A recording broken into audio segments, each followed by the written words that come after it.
আসসালামু আলাইকুম। WordPress admin login error কেন হয়? WordPress requires the Jason PHP extension. এই সমস্যাটি সলভ করে দেখিয়ে দেব। তো ফার্স্ট অফ অল আমরা ওয়েবসাইটটিকে ওপেন করব।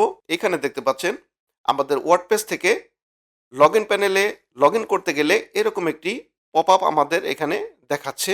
তার মানে হচ্ছে জেসন পিএইচপি ফাইলটি এক্সটেনশনে চেকমার্ক করা নেই। তো আমি আমার সি প্যানেলটি ওপেন করে নিচ্ছি। এখান থেকে আমরা স্ক্রল করে সিলেক্ট পিএইচপি ভার্সন এই অপশনটিকে আমাদের খুঁজে বের করতে হবে। দেখতে পাচ্ছেন সিলেক্ট পিএইচপি ভার্সন। এটিকে খুঁজে বের করে ক্লিক করে দিচ্ছি। এবার এটিতে আমরা ক্লিক করে দেব এক্সটেনশনে। ক্লিক করে দিয়ে জাস্ট আমরা স্ক্রল করে জেসন ফাইলটিকে আমরা খুঁজে বের করব। এই যে এখানে দেখতে পাচ্ছেন জেসন ফাইল। এই ফাইলটিকে খুঁজে বের করে জাস্ট আমরা এখানে চেক মার্ক করে দেব। এখানে চেক মার্ক করে জাস্ট সেভ করে দিলেই আপনার কাজটি কমপ্লিট হয়ে যাবে। তো এবার যদি আমরা ওয়েবসাইটে গিয়ে রিলোড মারি, দেখতে পাচ্ছেন আমাদের অ্যাডমিন প্যানেলটি কিন্তু আমাদের এখানে চলে এসেছে। তো আমরা যদি ইউজার নেম পাসওয়ার্ড দিয়ে লগ ইন করার চেষ্টা করি, তো আমি পাসওয়ার্ড দিয়ে দিচ্ছি। পাসওয়ার্ডটি দেওয়া হয়ে গেলে জাস্ট লগ ইনে ক্লিক করে দেব।